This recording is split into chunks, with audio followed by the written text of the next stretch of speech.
கோவை மாவட்டம் பேரூர் அடுத்த தீத்திப்பாளையத்தில் பாடம் படிக்காக சாலையின் நடுவே தோண்டப்பட்ட பள்ளத்தில் தவறி விழுந்து இளைஞர் உயிரிழந்த சம்பவம் சோகத்தை ஏற்படுத்தியிருக்கிறது. இதுகுறித்த கூடுதல் தகவலை செய்தியாளர் குமார் வழங்கிட கேட்கலாம். குமார், வணக்கம். இந்த சம்பவத்தின் முழு விவரங்கள் என்ன? வணக்கம். கோவை பேரூர் தொண்டாமுத்தூர் நெடுஞ்சாலையில் தீத்திப்பாளையம் அருகே உள்ள சாலையில் மேம்பாலம் அமைக்கும் பணிகள் தற்பொழுது நடைபெற்று வருகிறது. இதற்காக சாலையின் நடுவே தோண்டப்பட்ட பள்ளம் குறித்து முன்னெச்சரிக்கை அறிவிப்பு பலகை, தடுப்புகள், வேகத்தடை போன்ற எந்தவித தடுப்புகள் இல்லாமலும் பணிகள் நடைபெற்று வந்துள்ளது. இந்நிலையில் தொண்டாமுத்தூர் அருகே தேவராயபுரத்தைச் சேர்ந்த 30 வயதுடைய கார்த்திகேயன் இவர் தனியார் 2 சக்கர வாகன உறுதிபாகங்கள் நிறுவனத்தில் மண்டல அதிகாரியாக பணியாற்றி வருகிறார்.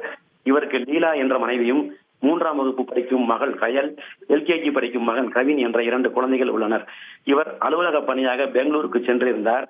இந்நிலையில் இன்று அதிகாலை 3 மணி அளவில் அங்கிருந்து கோவைக்கு ரயில் மூலம் வந்து தனது 2 சக்கர வாகனத்தை எடுத்துக்கொண்டு தொண்டாமுத்தூர் தேவராயபுரத்தில் உள்ள தனது வீட்டுக்கு சென்று கொண்டிருந்தார். அப்பொழுது பேரூரை அடுத்த தீத்திப்பாளையம் அருகே சாலையில் முன்னெச்சரிக்கை அறிவிப்பு பலகைகள், வேகத்தடை, இரும்பு தடுப்புகள் போன்ற எந்தவித ஒரு அறிவிப்பும் இல்லாமல் நடந்து வரும் மேம்பால பணிக்காக தோண்டப்பட்ட பள்ளத்தில் திடீரென தலைக்குப்புற விழுந்தார். விழுந்த இடத்தில் தலையில் பலத்த காயமடைந்து சம்பவ இடத்திலேயே பரிதாபமாக உயிரிழந்தார்.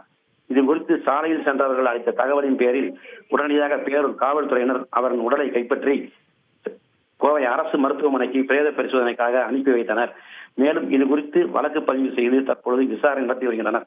இந்நிலையில் தற்பொழுது நெடுஞ்சாலைத்துறையினர் உயிரிழந்த சம்பவம் குறித்து கேள்விப்பட்டு அவசரமாக அந்த சாலையில் ஜேசிபி இயந்திரம் கொண்டு மணலை நிரப்பி தடுப்புகளை அமைத்து வருகின்றனர். உயிரிழப்பு ஏற்படுவதற்கு முன்பே இதுபோன்ற முன்னெச்சரிக்கை நடவடிக்கைகளை மேற்கொண்டு இருந்தால் விபத்து நடந்து உயிரிழப்பு ஏற்பதை தடுத்திருக்கலாம் என்று அப்பகுதி மக்கள் வேதனை தெரிவித்தனர்.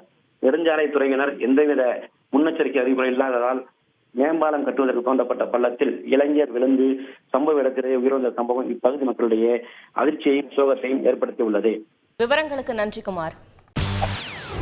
செய்திகளை உடனுக்குடன் தெரிந்து கொள்ள உடனே சப்ஸ்கிரைப் பண்ணுங்க.